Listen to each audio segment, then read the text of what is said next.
But do you That guys see T-spine that? looks so better Do you see already. that? Holy freaking guacamole. And the guy that wanted to argue with me in the Instagram comments about what I was saying about Kelvin squat when I made a reel out of it, screw you, buddy. You're not very smart because... And we're back. Welcome to episode 8 of our Form Check Friday. Still not a ripoff of Bryce and Dylan's, I swear, but we are here with my lovely co-host. I'm Mianna. I'm not Bryce. Not yet, at least. We're actually going to try to get Bryce in here at some point, schedule permitting, so be on the lookout for that. But it is Form Check Friday, so once again, we are hopping in the team to look at some lifts, and I'm always fired up for this because looking at lifts, helping lifters figure out what they could be doing better with their technique, with their skill, with their intent, with their accessories so they can start driving progress is my absolute favorite thing on earth because I have been stuck so many times in my career and I've had to figure it out so many times that if I could help someone figure it out just like that, it is so freaking rewarding for me. And my hope with these Form Check Friday videos is that I can share some of that thought process with you that you can apply to your own lifts, your own training, and your clients if you are a coach. So let's hop in here and get to looking at what we got. I think people actually counted to 10 today, so I'm happy with that. Yeah, I'm impressed. And I asked for a mix of accessories and mains this week, so should be fun. And we're going to take a look at Pia's first. We're starting from the top, but we actually already watched this because we screwed up the first take and I kind of sputtered my words a little bit like I am right now. So I'm going to try to stop rambling and click play. Should I say the exact same thing that I said? Sure. Wow, that's the strictest Pendlay row I've ever seen. Mianna actually did say that, I on the actually did first say that. on the first take. She just didn't get my live reaction, but that's exactly what I said. But like, I'm really happy with that because if we're thinking about like what a Pendlay row is versus just saying do a barbell row from the floor, the differentiation between a Pendlay row and a barbell row off the floor is if I'm programming a barbell row off the floor, I'm okay with some English and some momentum. If we're saying Pendlay row, that means hella strict, making sure that everything is as rigid as possible with the torso, making sure we're not cheating by leg driving, cheating by hip extending. And Pia is doing a freaking fantastic job of this. Like, if you were doing a Pendlay row and it doesn't look like this, you are doing something wrong. And the only thing that I would say is we could probably put more weight on the bar. Yeah, because she's like creeping up on a 500-pound deadlift, so I think like getting a little bit more on here with how strong she is. Like I want to see her aim to get close to like 200 pounds plus. Yeah, and I think too, like the other thing is like she's a hella strong deadlifter. She does use a lot of upper back, so that should kind of help her with getting everything through at the top, because if we're thinking about what the lats do on the deadlift, the lats are pulling the ribcage forward in relation to the bar, to the humerus, so that will help with getting through the top. But what I also think that this will help with, if she can toss more weight on here, is she's been struggling a little bit with bottom end hold up and bench, and a hella strict row where we're really trying to pull in and squeeze lats and drive elbows low can be super, super, super good for upper back on bench. But I'd say really good job. Yeah. She's awesome. Like, she's so responsive to feedback and always does so well with the stuff we give her. So really good job here, and excited to see it get stronger and stronger. Now we got Matt, Tate presses. I read that legs. As it says Tate's stiff legs and my last ME bench. You thought I was showing a video of Dave Tate's like stiff leg bench setup? No, I read it as Taste's stiff legs. I don't know why. Taste. Maybe I'm dyslexic now, but you want to taste some stiff legs, I guess? Apparently. Okay. Anyways, let's watch the video. But a Tate press is a pretty, neat bench variation builder for triceps. I have a little mic over here that's set connected to a headset because I lost the mic that I normally have for the audio monitoring to make sure that the video is synced from here to there, and started playing, so I got distracted by making that pause. But as I was saying, a Tate press is a really good triceps skill builder, also a triceps builder for carry over to bench, because what you're seeing here is he's having to really spread freaking hard out of the bottom. Now, what you'll also notice is he's kind of cratering his chest in the bottom, and he's having to roll out pretty damn hard. Now, I am okay with that elbow rolling out on a Tate, especially if it's heavy, because one of the easiest ways to drive these up and get better at doing them strict is to just kind of like bully the elbows and triceps into getting stronger by doing them freaking heavier. But if we want that to happen better, the biggest thing I want to see cleaned up is having a little bit more control for the bottom, so he's not just like, bleh. Yeah. No, I absolutely agree. That was my first thought too, is that those last like 3-4 inches, I would want to see him like, it should be like molasses slow. Yeah, and And I even like to, when I'm doing these, I don't know if you would completely agree with me, but I almost like to like lead in by touching the inside of the dumbbell down first, and then I kind of like Roll, roll the yes. flat part of the dumbbell, and then I come out. So it's kind of like bump, bump, open. But you know what? I'm actually like pretty happy with this because it wasn't that long ago that like Matt was doing perfectly strict ones with 25 and I kind of yelled at him for like, "Hey, let's try on these." Yeah. So I way rather see sloppy and heavy on a Tate than strict and light because it's like that forceful having to spread is where you get the bench carryover Yeah. from. So I'm okay with this. I just would like to see a little bit more bottom end control. Yeah. And we got his stiffies. If you guys have been watching these, you'll know that we've been bugging about his stiffies for the last, couple months, but I think it's looking promising so far. Oh, it's better. Almost. Almost. I was really freaking hoping like when he was right here, I just wanted to see him like shift weight back. Shift weight back, Yeah. get like and as he shifts weight back at the bar a little bit closer to shins. So I think like Mm. that's gonna be all it is just like again, imagine that's your hip socket. Just move your hip socket like back to there. Let the shoulders translate with it. Keep everything else the Mhm. exact same. Because I love the lat set. Because remember last time we talked about this, his lat set was missing, and that's kind of where his deadlift goes to shit. So I'm really, really, really happy with how the Mm. stiff legs are looking for his conventional. And on his main max effort pull, he's been running sumo as of late because he's trying to figure out if he can make sumo work better. Mm. I already saw this video. Oh, this is his bench. I thought it was. Oh, Did I read wrong? Oh, it's his max effort. yeah. It says max effort bench. I thought it was his sumo pull. I had that in my head because I saw it already and I wanted to be all excited about it because it was really freaking good.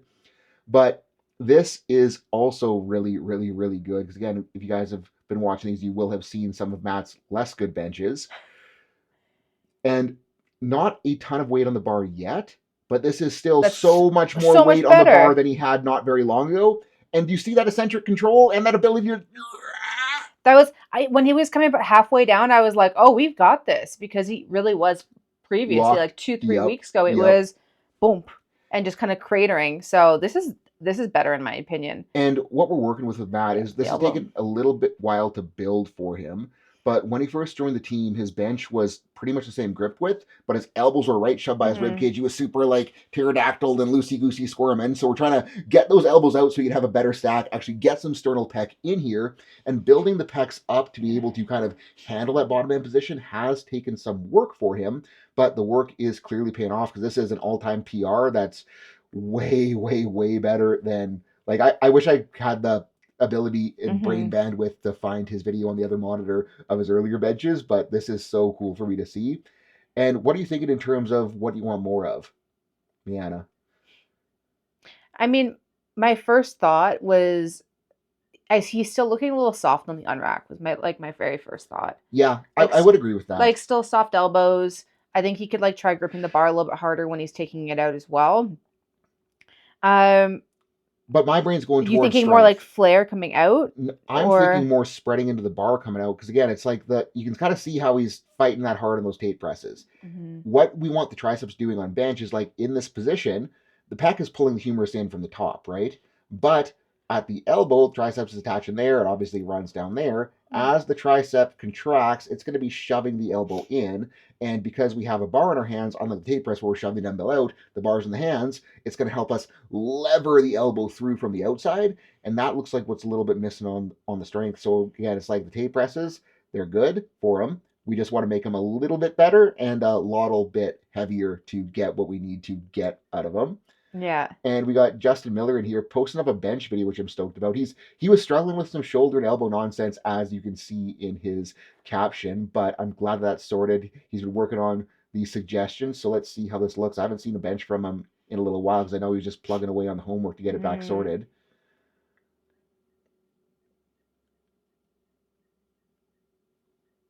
Pretty freaking Hmm. clean. And again, he's someone that was kind of pterodactyling a little bit too. It's still a little bit more Yeah. than I'd love. I think I might want to either try to bring the grip in narrower. So again, this is going to be counterintuitive, but we bring the grip in narrower, have the elbow position the same. Hmm. It'll bias to a little bit more shoulder internal versus external. So that may be something I want to play with as a secondary for him is some narrow with the same amount of flare that he has here. What do you think about his hand wrist position? He's pretty cocked back here. Yeah, and that might be part of it as well. And Yeah. like if he did have the wrists a Hmm. little bit like a little bit more stacked, that might make it easier to have that shoulder roll. But what I'm thinking as well is like with the wrist rollback, what's usually happening with wrist rollback, we're thinking about leverage wise, is if the wrist is further back, it is going to put the triceps at a position where they have to work harder, and it's going to make the moment arm a little bit relatively easier on the shoulder. So I'm kind of wondering if that is something that's kind of coming all along as a bit of a way to skate away from the shoulders. So I think like I would want to get those wrists a little bit more stacked, but I Yeah. think that like if we are able to get that grip in a little bit, it might feel weaker in the short term, but we can kind of encourage that better shoulder roll Mm-hmm. and hopefully get things rolling. So I think like some closer grip benches with moderate flare, not a ton of weight on the bar, will be the ticket to get this situation a little bit prettier for him. And I need Mm-hmm. to take a drink of root beer. So you want to do the intro with Logan? Oh yeah. He posted this in the main board, so I've already seen it. But Feel free to roast me. what are you thinking here? You guys know that my favorite thing to do is bully you. It's my way of showing love. Yeah, if Miana isn't an asshole to you, you should be worried. Ready? Ready? Ready? What's Ready? gonna happen with the Ready? head? Oh. He's holding it better than before. Okay. Man. Bro. Nope. Get out of town. Yep. Hitch City population. You.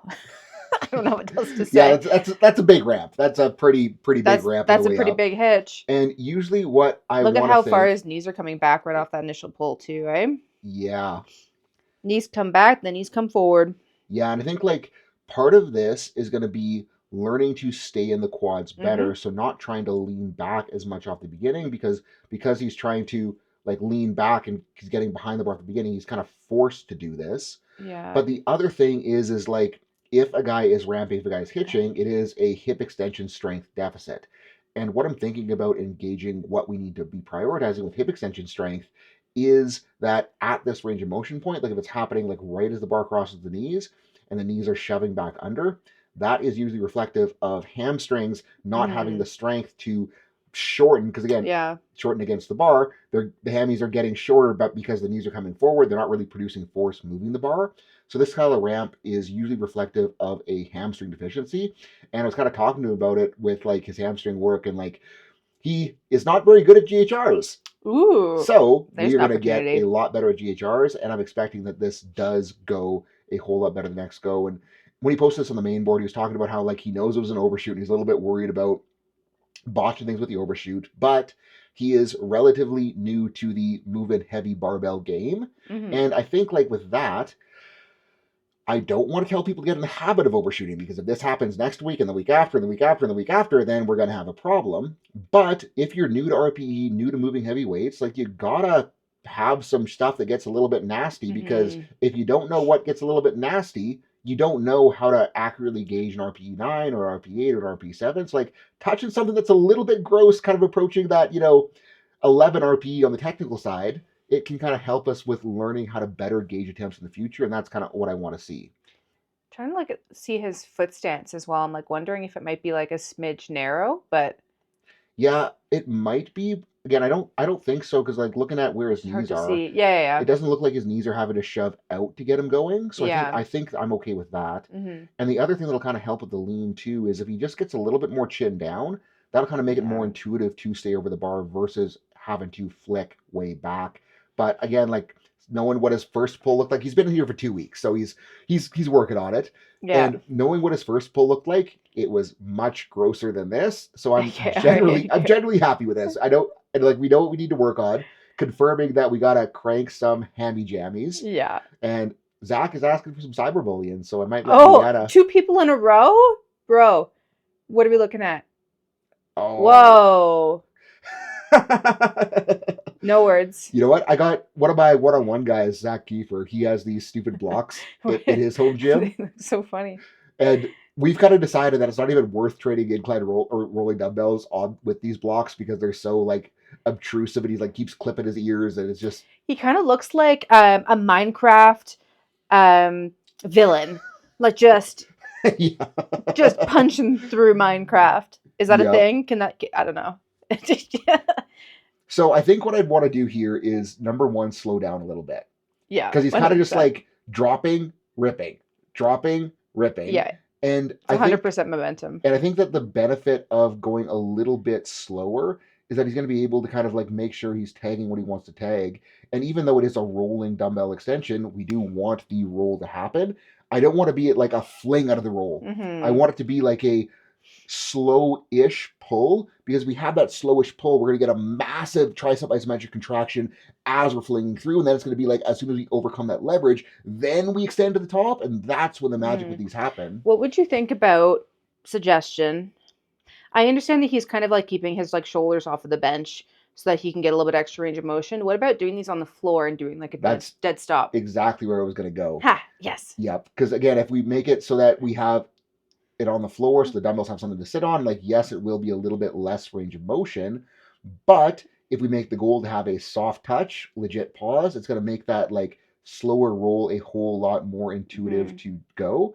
And I think that'll make it a lot more effective for actual triceps building. Yeah. But I'd say like position wise, pretty okay with it. Yeah. And I think the only other weird thing is I probably, if he's doing it on the floor, like he'll be able to have his head down. Just keep that head pulled back. Just cut that out, because Yeah. That my thought too is it doesn't look very comfortable on his neck. no. So, and again, I don't think it's doing anything wrong to the motion. It's just like Yeah, it just we looks don't want to be uncomfortable. benching and getting used to benching with this head position. So I don't want to turn that into a Yeah. habit that we are Agreed. habitualizing. Running out of words again. But James is saying feel free to skip since I've seen the recent max effort deadlift, but Miana hasn't. He just wants to post a little bit of a comparison between a old Ooh. video. He's 30 pounds lighter, bar weight is 70 pounds heavier. Mm. And this is a deadlift, like his first pulls in here, like they were gross. They're getting a lot better. And I'm excited to see one of his old videos, because I haven't he's been here for a month, so I haven't seen too much of it. 2024 deadlift, August, September.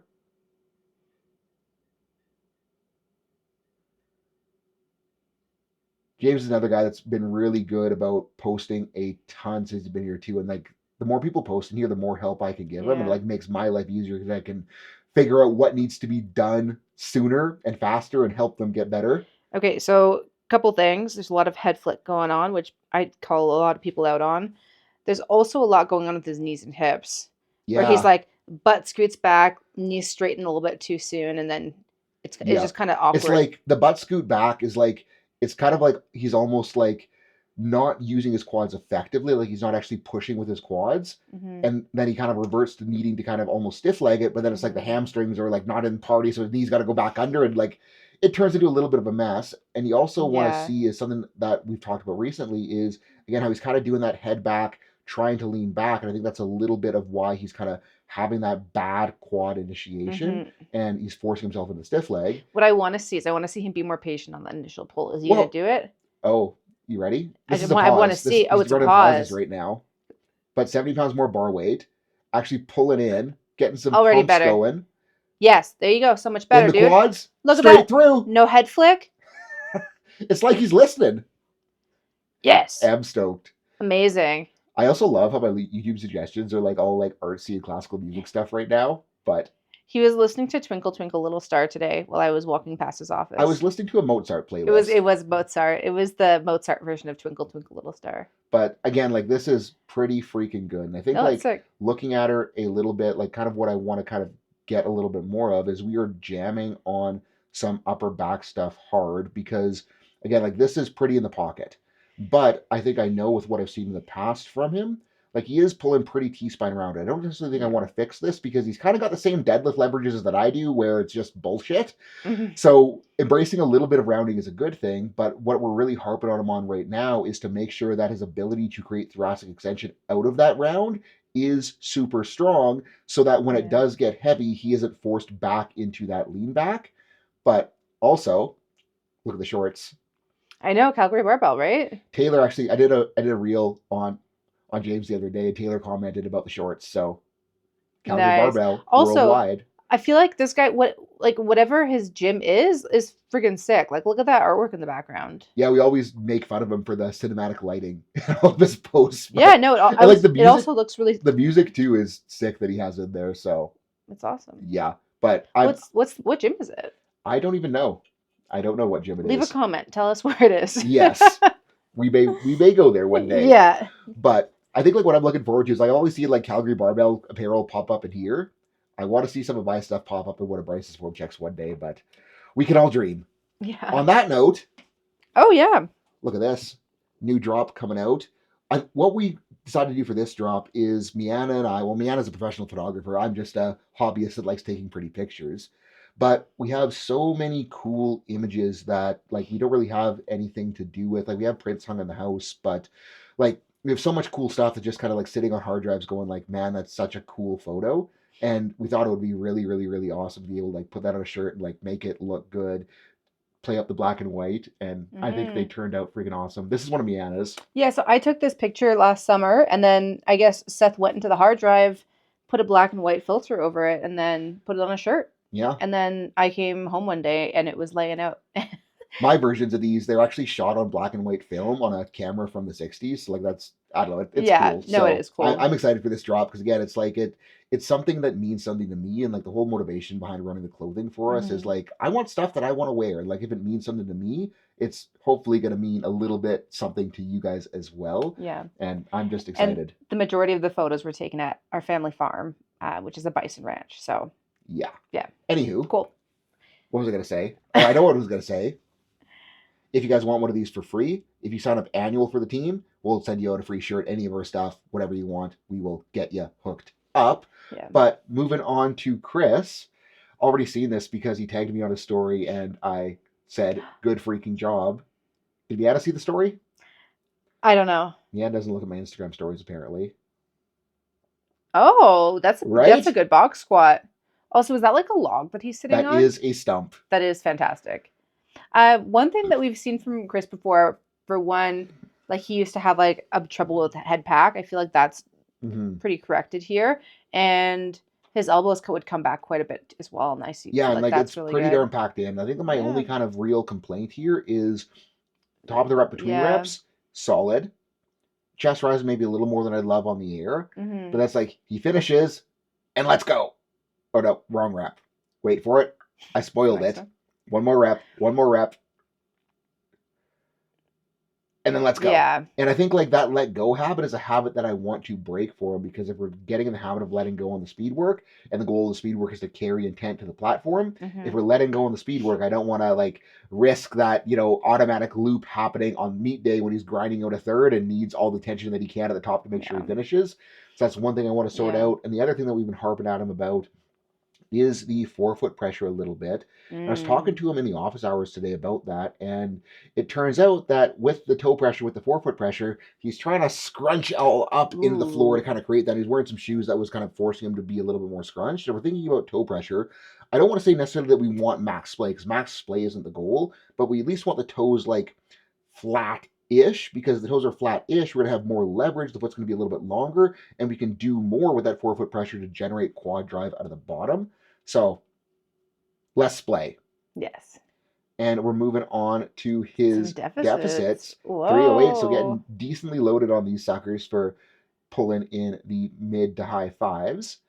And I'd say that based on this, I think that mid to high five pull is going to turn into a 600-pound pull very soon. And I think that, like, again, like, if I'm trying to run a stiff leg, one of my biggest goals is to use the stiff leg to build the neck pack skill in the wedge. And knowing, again, that Chris is someone that struggled with, like, flinging the head on his deadlift as well, I'd want to just try to be really deliberate, keeping the chin pulled down, having that anterior cervical tension, so we can then incorporate the neck muscles into the brace, because if we have anterior tension, then the shit on the backside has something to pull against, and the shit on the backside is going to run down through the whole spine, and we can kind of get that tension to pull against the abs. So more neck pack here, I think, will make it a little bit effective for getting that skill translation back to his comp pull. But like, this is a freaking good stiff leg, and kind of similar to like what I was saying with Matt. Like, if you're looking at where he is when he has the reset, where was it? Where's the reset rep? Maybe I'll just go to the beginning. I'll go to the beginning because it's easier. But if we're looking at him getting set up, like he's forward over the bar, and then as he's getting set, you can kind of see him like rocking the hips back a little bit to get that posterior chain involved, and then he's just driving off. And I think one thing that might even help with that even further is when I'm setting up for stiff legs, I will actually get set on the bar on my toes, so I can kind of like forefoot pressure myself back to my heels to get that lean back going, and that gives me a lot better feel on him. Now, we got Ian here already tossed up in the main thread. I actually purposely did not watch this yet, so because I saw it here, but take a look at the benchy bench first. I already think that this might be too high of a rack for him.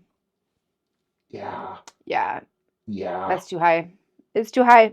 We talked about this a little bit last week on someone else's video, but And I think like the problem here is like if you're looking at the hole spacing, it looks like it's yeah. like 2 or 2.5 inches hole spacing. Mhm. So like going one down might be a little bit too low, but it looks like he's in a pretty industrial looking gym. I actually think this is the new gym that Elite FTS outfitted in Columbus. I'm almost sure. I think, even though it is an Elite FTS Power Rack, because I remember seeing that roof and that wall. Maybe I'm wrong. I'm probably wrong. I'm definitely wrong. Kind of looking at more stuff. So disregard that, leaving it in the video for transparency that I sometimes do not get it right. But what we talked about last week with setting up too high is it makes it really hard to actually get tension into your upper back and lats, And it's which like setting up too low also makes it hard to get tension to the upper back and lats for the opposite reason. yeah. So what I'd be thinking here is, again, I was kind of going off it looks like a pretty industrial looking gym. I'm wondering if they have like a 3/4 inch thick mat or like an inch thick mat or even inch and a half thick mat that he could put underneath the bench to raise the bench up in relation to the J hooks. And I think that would let him have a much better unrack height. So we could kind of get the serratus, get the lat in without needing to Mhm. over protract. Because I think that's kind of the problem is to clear the hooks. If we're watching the shoulder itself, Yeah. he's kind of having the shoulder translate up versus just having the triceps flexed and pulling out. And what we want to kind of avoid is, I'm not the guy that will ever say like retract as hard as you can on the bench, because we No. need we need a little bit of relative protraction, not maximal retraction, a little bit of protraction to get the serratus in there to help catch the bar. But if we are too protracted, then the leverages get shitty again. So we don't want to be way out here, because then we Mhm. have to have that retraction as we're lowering. We want a little bit of scap roll on the way down, a little bit of scap roll on the way up. We don't want a ton of scap roll, just a little bit. And I think he's kind of Mhm. forcing himself into more scap roll because he's having to over protract to clear Yeah. the hooks. So I think, again, like if you can't have a better J hook situation, maybe there's a rack with tighter hole spacing. I would be thinking about trying to raise the bench up off the floor to make it a little bit more favorable for him in that regard. Yeah. Now we got his squat. Definitely not the same gym that I was thinking of, so I feel stupid. You're good.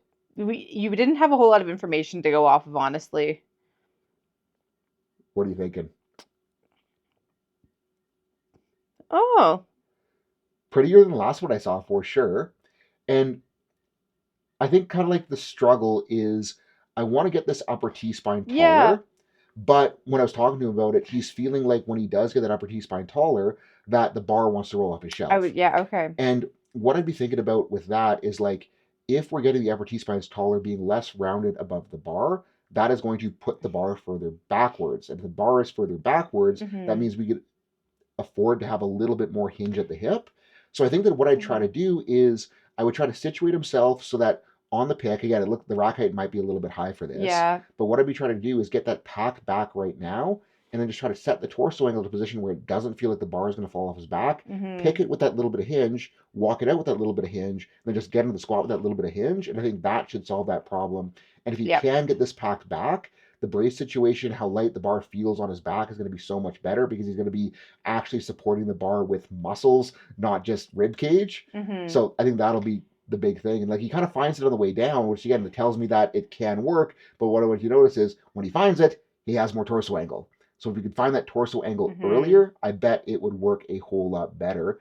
And if you guys want an example of a guy that does this really well, I'd be looking at Dawson Wyndham on Instagram, because he has a Mm. freaking ultra low bar, really stacked upper back, and to make it happen, he does carry that pre-hinge through his walkout, but it works. It looks pretty. He's a super freaking strong squatter. And one thing he could do too with the squat is the same thing as with the bench. He can really easily like put a 2-inch mat underneath if there's Yeah, a like a stall mat or something like that hanging around. yeah, and I think like the difference between squat and bench with that is like, if there's a mat that isn't super stiff, then I Mm. probably wouldn't want to be squatting on it. With Oh bench, I'm no. not so worried about that, but I don't want the feet squishing Oh, around. it would like definitely have to be like a stall mat or something like that, right? Yep. Yeah. And we got Adam here. So in office hours, we have like a time slot a couple times a week where people can hop in and talk to me about what they got going on one in the office hours on a video call. And Adam in there was talking about how he tweaked the shit out of something in his armpit doing some pull ups. He's Mm. been cooking pull up volume lately, and it got a little bit overcooked. And with what we kind of talked about, what we discovered is he was doing a lot more pull-up volume than he's been used to. So he kind of had an abrupt increase in volume on stuff that he hasn't been used to working. And we also discovered that he's doing a lot less shoulder rotation prep. And what we kind of figured out is that it's his teres minor that's getting kind of like over yanked into ER and having to pull out of that more than it wants to on the pull-up. So I'm going to get him to run some teres minor prep for that. But curious to see how the lifts looked with the little bit of jacked upness he was feeling. He's also working on getting a wider stance squat in because he rolled the shit out of his ankle and like getting forward knee feels a little bit sketchy for him.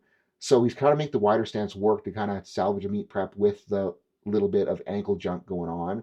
And knowing that he is quad strong, it makes sense that his hips are getting very exposed here, right? And I think what I'd want to be doing with this is on the box squats, I would probably actually want to limit the loading a little bit just so you can kind of have a bit better straight up drive instead of like having to like tip forward. And again, it's like the normal thing is like if a guy's doing a good morning squat, it usually means that he is under quadded and the quads aren't able to push, so he turns in a good morning to fight through it. But if we're watching what's happening off this box, it's like he's falling forward and then rocking the knees to get quad back in it. So that's kind of telling me that hips are getting exposed here. So like the box squat should help. I just want it to be a little bit lighter so we can make sure that it's doing what we need it to do.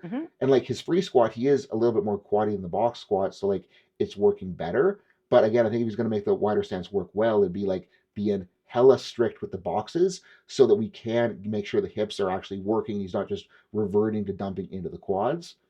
And as Sumo was on a little bit of a deficit, I made the reel at Adam's deadlift the other week. And if you guys didn't know what I was talking about with that reel or don't remember the reel, didn't see the reel, what we are kind of worried about was his hip shoved to the bar because again, it was like he was kind of just like being soft in the hips, which was leading the quads getting overexposed and getting a little bit of hang up. This is so much better, especially off the deficit, because it's like the hips are just getting shoved right in. And I think what I'd want to do with this is watch the hips, is I'd be thinking more of like getting a simultaneous, like we're shoving the hips in, then we're trying to like pivot off of the hips and just get those hips forward. And again, I told him to run sumo stiff legs for that intent, and it looks like it is working. I just want like more of that hip pivot dialed in, and he should be able to make this work pretty damn well. And I think like seeing where this is at already, I'm actually pretty excited. You kind of see when he gets heavier, it is kind of going back to that like struggling to find that finish with the hips because he is getting a little bit hung up, not being able to get him through. But I think just like again, like really trying to dial it in and getting that harder pivot happening on the stiffs should carry over to less of that top end hang up when he's actually pulling his main pulls. And I've been rambling for a little bit, so I'm going to let Miana handle his bench, knowing that he was in a little bit of pain for this. Oh yeah, he's not loving the way his shoulder feels. Yes. Way over tugging. Yeah. And his wrists are super cocked back too. Yeah, he's avoiding his shoulder for sure. Yeah, and I think that all that is here is like, okay, let's clean up that shoulder rotation so he actually can, again, like be able to stack his wrists better. And I think that should lead to the better bottom end position. So it's like knowing that he's in pain, I'm happy that he didn't force loading and make it feel worse. But then it's like all we got to do is do something about it so the next time he benches, the shoulder's a little bit happier. And knowing again that he has been cranking the chin up, pull up volume, this is something again that I think should be helping him out with kind of getting some tolerance through it. But what I told him is, knowing that he has been cranking the chin up pull ups and that it is jacking him up a little bit, what we want to do is probably swap those out for a pull down just so we have a little bit more control, make sure we're not overcooking it, and it should help him get that thing calmed down and still get decent upper back work in. Was this what he was doing when he hurt his shoulder? No, this is therapeutic stuff. Okay, all right. Damn. But I'm actually impressed. Yeah. This is freaking hard. Gnarly. This is I've done them unilateral with one kettlebell time. I've never done them bilateral myself, so I am now getting a little bit curious. I'm curious also how heavy those kettlebells are. Are they like the pink ones where it's actually like 8 pounds, or are they heavy? Oh, hell yeah. And I'm saying hell yeah because it kind of sucks.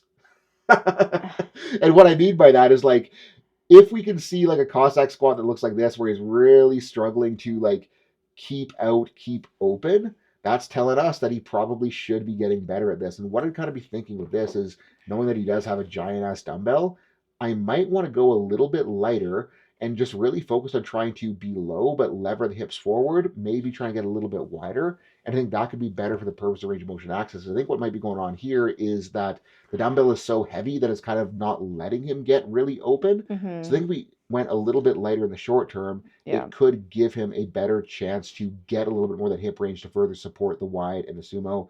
And apparently his last video, he didn't link the YouTube, so we're not watching that one. But on to Kelvin, who has been a regular on here since he joined, and I'm hoping that people are watching these in sequence and actually seeing this, because it gets better every week. From my end, it's so freaking cool to see the progress. And again, like that's why I love doing this and why I'm spending so much of my day in here doing form analysis and helping with programming and getting people to figure out what they need to be doing. But do you guys see that? Looks so better do already. You see that? Holy freaking guacamole.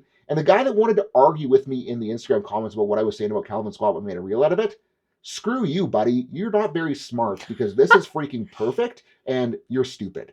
What did that person say? He basically said that everything I told Calvin to do was wrong and he needs to blah, blah, blah, blah, blah, blah, blah. I don't even fucking remember because it was so fucking stupid, but he's getting better every week. This is so freaking good. So thank you, Kelvin, for proving me right. But again, I think this is going to be more of like where he's cranking the crap out of pullovers. He's brought the stance out a little bit wider to make more room for him. And the upper back is holding so much better because he's not being forced to crumple more than he needs to because of the hip and knee range. Depth is so much better, too. There still is a little bit of crumple going on, but again, I think that's going to come as the hips improve and as he's able to create more extension. So this is 10 out of 10, hella stoked. And again, like, yeah, Calvin's another guy that's always posting. Like, he posts every training session so we can give him feedback on everything that he does. And again, that just makes my job easy because, like, if you're getting feedback on everything you're doing, it's easy to then take that feedback and apply it to the very next session versus waiting a couple weeks. And just because the T-spine's getting better, do not stop doing. Yes. Every single day. Keep on it. Every day. Again, like, flexibility is a thing where we need to work very, very, very frequently to get it to go. And like, powerlifters will always like do a stretch once, then be like, the stretch didn't fix my problem, stretching's stupid. Or as soon as the problem gets a little bit better, they'll let off because it's doing better. Yeah. So I'm saying, if you want to continue to get better, don't let off. I'm probably going to use the soundbite of me being mad at the guy in the Instagram comments as the intro just to hopefully get people to stick around. But what a stupid ninny pants. Yeah. It was I said some bad words there. It was very hard to not say worse words.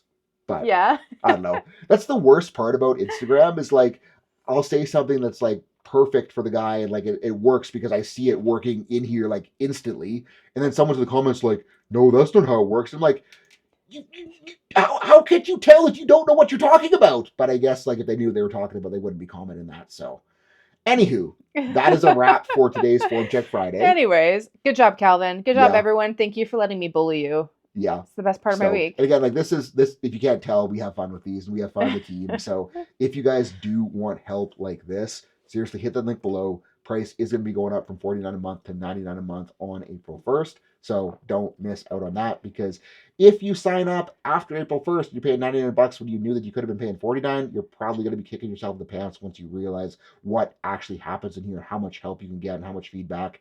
And I kind of talked about this in the vlog yesterday, but it's challenging my beliefs on one-on-one coaching, because I used to think that like it had to be hella one-on-one to work. But what I'm realizing is like with the team setting and how the community is set up, like I can give pretty much the exact same level of feedback to someone as I would with one-on-one in this group setting. And because it's a group setting, you can see the feedback I'm giving to everyone else, and it just accelerates the learning for everyone involved. So I am super stoked, super grateful. Peace out, guys. Have a good rest of your night. Bye. Well. Yeah. Good work. Okay. Thumbnail. Oh.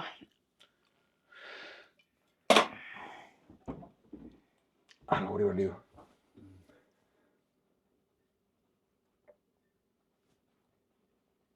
I don't know. Is that funny? I don't know. We try it. Okay.